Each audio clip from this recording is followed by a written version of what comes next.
So here, good morning, all of you. So in this class, we are going to discuss about the concept hierarchy. In last class, we discussed about the fact constellations and different models in multidimensional data modeling. So in multidimensional data modeling, there are mainly three type of schemas. One is star schema, another is snowflake schema, and third one is fact constellation. So what's the main difference between these three? In fact, star schema, you can see there's a factor table and all the entities are arranged in a star-wise manner. Like it is forming a shape of the star. And now what about snowflake schema? It is actually a normalization of the star schema by minimizing the entities that are used in star schema. And we are using the shape of a snowflake.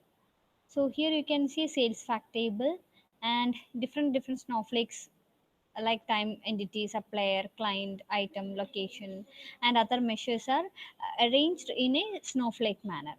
And third one is fact constellation. So in fact constellation, it is like it is a group of stars.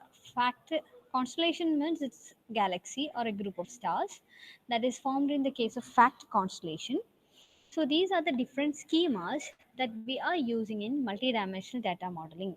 So multidimensional data modeling means we are considering more than one or more entity that we can use for mining some particular pattern. For example, if we are considering the search transaction history of a particular product during a time period in some particular city. So in this example, we are considering which city, which time period, and which product. So here I'm considering three entities together. So I can tell it is a multidimensional data model because I'm considering three dimensions. Which are those three dimensions? Three dimensions for three different categories. One is for time period, another is for location, and another is for the product. So that is why we are calling it as multidimensional data modeling. Next is how we can do data mining query language. So in that language primitives, you have to first do some basic operations. So here I'm just telling you the cube definition. For here, first you have to write define a cube and the name of the cube and which are the dimensions that you are using and its measures. Dimension definition. In dimension definition, define dimension name as attribute or subdimension list. So this is dimension definition. Third one is a special case, share dimension table. First time. Here there's a cube definition, define dimension, and you have to write the dimension name as like you are giving a special case. So you will write define definition and which dimension as dimension name first name in cube dimension name first name. So this is the format for representing a special case or a shared dimension table in case of multi-dimensional data cube. Third one is defining a star schema. Here first you have to define a cube. So here you can see define a cube and what is the name? Sales, sales star, and dimensions I'm considering time, item, branch, and location. And the dimension definition is for items we are considering dollars sold, some sales in dollars, average sales, units sold, count. So these are the definition for cube. Then define dimension time as time key, day of the week, month, quarter, and year.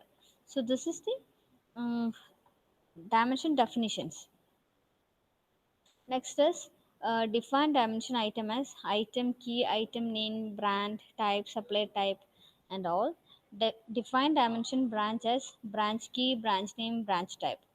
And define dimension location as location key, street, city, province, or state and country. So these all are some examples for dimension definitions. And next is Defining a snowflake schema in DMQL. So here first you have to define the cube. So I'm just giving the name of that sales cube name as sales snowflake.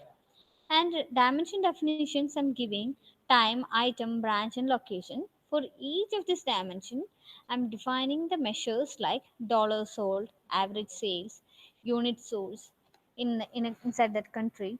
So these are the different measures for at that dimension. Next is define dimension.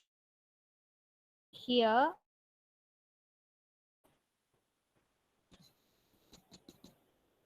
day of the week, month, quarter, and year. Hello, ഞാൻ പറയുന്നത് കേൾക്കുന്നില്ലേ? Hello, ഇല്ല, ഇല്ല.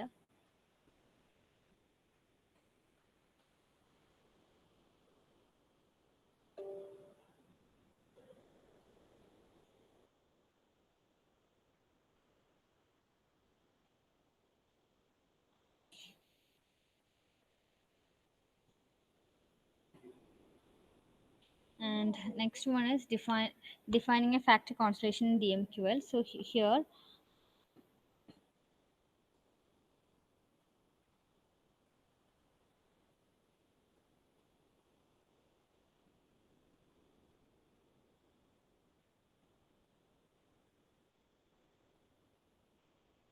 define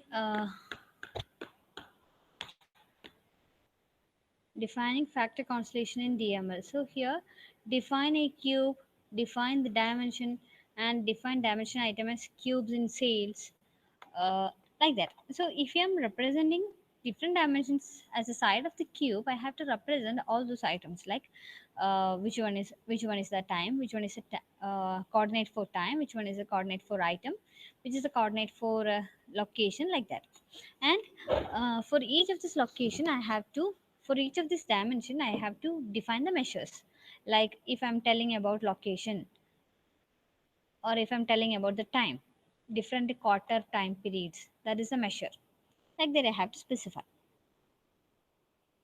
Next is the concept hierarchy. Here you can see a concept hierarchy defines a sequence of mapping from a set. So here you can see uh, I'm just considering some of the cities in different countries. For example, Canada. Their provinces like British Columbia and Ontario. These uh, these all are states comes under the country Canada, and under British Columbia, some cities like Vancouver and Victoria are some cities comes under the state, comes under the city or province British Columbia, and Ontario, Toronto, and Ottawa. These two are like some of the cities present in Ontario, comes under the country Canada. Now, what about the next category? I'm just considering about the country USA, and some cities or provinces like New York and Illinois. There, New York and Buffalo, Chicago and Urbana. So these are the some of the cities present in the state comes under that particular country. So I'm just defining or just dividing that into small category to make a concept hierarchy. So it is like a hierarchical manner I'm arranging it. So concept hierarchy for the dimension location is given like this. So in our native place, we can how we can tell. For example, our country is India and state Kerala, and under state 14 states like Kannur, Kasaragod, Kozhikode. Like that, you can arrange it. So that is another way of arranging arranging the different cities in concept hierarchy. So concept hierarchy defines a sequence of mapping from a set. Their location, their location is A1. There I'm considering the location all.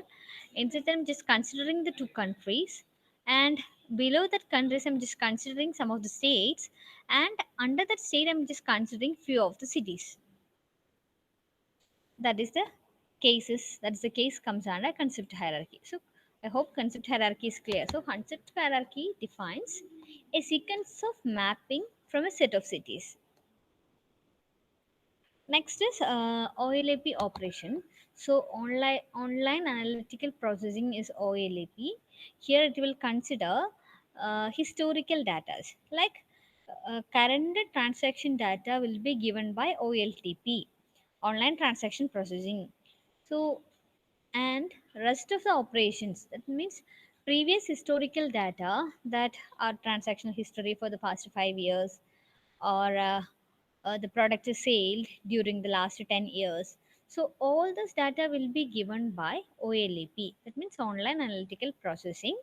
So there the main operations are like, or we will tell it as drill up and drill down, slice and dice, pivot, or we'll call it as rotate. So these are the main operations. Now we will see each one in detail. Roll up means this operation performs aggregation on a data cube in any of the following way, either by climbing up a concept hierarchy for a dimension or by dimension reduction. This rollup means this operation performs aggregation on a data cube in any of the following way. So here what we will do is like we will either go up in the concept hierarchy, or we will reduce the dimension by using dimension reduction techniques. Now, what is meant by rollup? Rollup operation is performed by climbing up a concept hierarchy for the dimension location. Just consider this. Initially, the concept hierarchy was street, city, province, and country. On rolling up, the data is aggregated by ascending the location hierarchy from the level of city to a level of country. The data is grouped into cities rather than countries. When roll up operation is performed, then one or more dimensions from the data cube are removed. So here you can see Q1, Q2, Q3, and Q4, and different data are Vancouver, Toronto, New York, and Chicago. So I'm applying roll up on location from cities to countries. I'm just considering two countries only, USA and Canada, because Chicago and New York comes under the city or province of the country USA. Toronto and Vancouver comes under the city of Canada. So I'm just grouping it, just aggregating those two, just summing it. So we can tell it as an aggregation operation. I'm just applying a rolling up of the data, rolling up the data that is aggregated in an ascending the location hierarchy from the level city to level country. Then data is grouped into cities rather than countries. When roll up operation is performed, then one or more dimensions from the data cube are removed. Next is drill down operation. In drill down operation, it reverses the roll up. The operation is performed by either of the following way, by stepping down a concept hierarchy for a dimension or by introducing a new dimension. Next is drill down example. In drill down, operation is performed by stepping down a concept hierarchy for the dimension time. Initially, the concept hierarchy was day, month, quarter, and year. And when drill down operation is performed, then one or more dimensions from the data cube are added. Like here you can see, I'm just considering day and month. So here I'm just considering each month, 12 months in detail. So initially concept hierarchy was day, month, quarter, and year. Now I'm dividing the month into some 12 categories. And when drill down operation is performed, then one or more dimensions from the data cube are added. It navigates the data from less detailed data to a highly detailed data. Now, slice operation means the slice operation performs a selection of one dimension on a data cube and gives us any cube. Just you can see, I'm just considering the topmost level: Chicago, New York, Toronto, and Vancouver. I'm just considering only cities and the product. So I'm applying a slicing operation horizontally. So we will get the cities and the product. So that is known as slicing. Next is dice. Dice operation performs selection of two or more dimensions on a given cube and give us any cube. That is known as dice operation. Then in dice example, the dice operation on the cube based on the following selection criteria involves three dimensions. Here I'm considering the location Toronto and Vancouver. Time period is Q1 and Q2, and item is mobile or modem. Next, the pivot operation. The pivot operation is also known as rotation. It rotates the data axis in view in order to provide an alternative presentation of data. That is known as pivot. I'm just rotating it around an axis. That is known as pivot. So these are the different schemas that we are using in data dimensional models, and different operations that we have performed in uh, different data dimensions. Then now next we have to consider few more thing, that is three-dimensional, three-tier architecture of data warehousing, that we will discuss in the next class.